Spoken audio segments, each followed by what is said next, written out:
So let's talk a little bit about the comments that your Prime Minister made. How are you on the ground at the ministry preparing for any contingencies?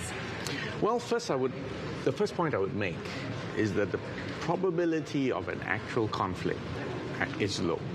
Second point, it is a deep red line. So certainly something which everyone needs to be concerned with. The third point is that the real risk is either an accident or a miscalculation. And the more there's engagement, there's talk, there's discussion, and there's hopefully a meeting of minds, I think that lowers the risk considerably. So that's really where we're at. Are you trying to facilitate some of those talks? No, it's not for us to facilitate. This is something which China and Taiwan needs to sort out amongst themselves first. To the extent but Singapore is such a good partner to both of them. We are long, old, and good friends to both sides across the straits. But we really do hope for the best between them, that they can lower the temperature, lower the tensions, lower the risk of a miscalculation. And that's the only way you're going to get peace in a sustained manner across the straits. How much has the virtual summit between President Biden and Xi helped? I think that was absolutely essential. This is a stage in which both countries' decision-making really is localized at the very apex. And the more the two leaders talk candidly, sincerely, frankly, the better. It lowers the chance of a miscommunication. Singapore is supporting China's application to the CPTPP regional trade agreement. Where do you think that will go? Well, I think take a step back.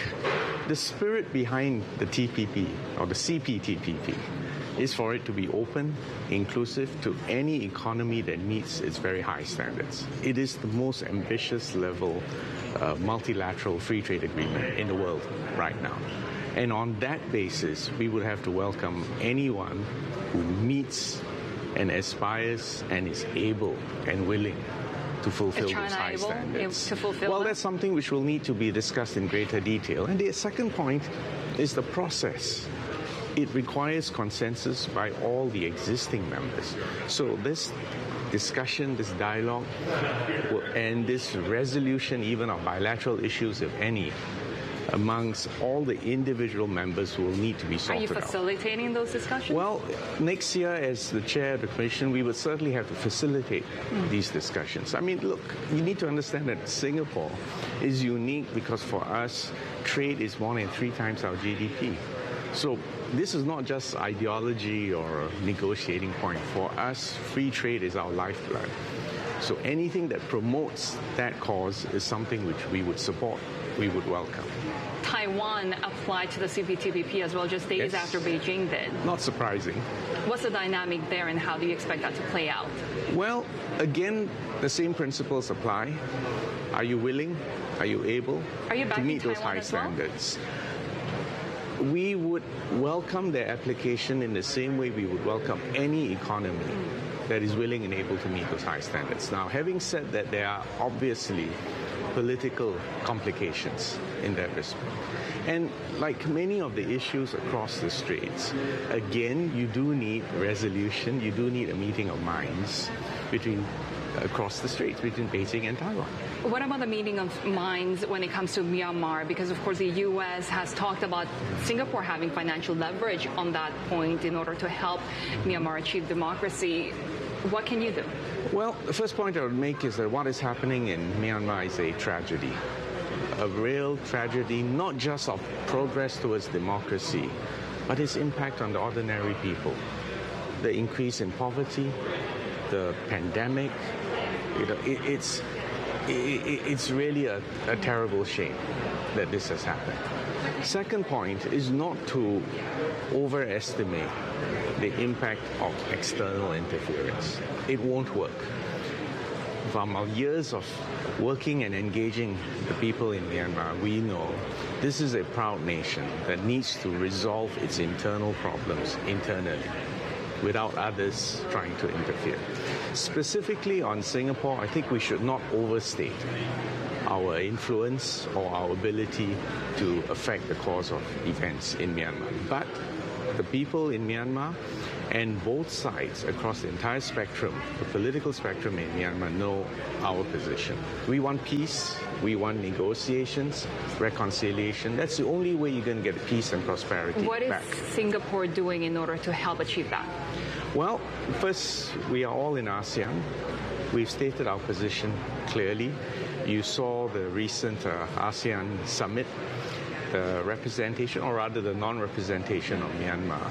But the first point is that Myanmar remains an integral member of ASEAN. We're not ejecting them. Second, we do state our position clearly, categorically. No question about that. Thirdly, we are delivering humanitarian assistance because our main concern is the people of Myanmar, the economic, the humanitarian plight, and the suffering which they are undergoing. Parliament just passed the Foreign Interference Act, right? Yes. What are the biggest threats for Singapore right now? Well, we live in a world in which hostile information campaigns, in which influence peddling now has got so many additional tools to turbocharge.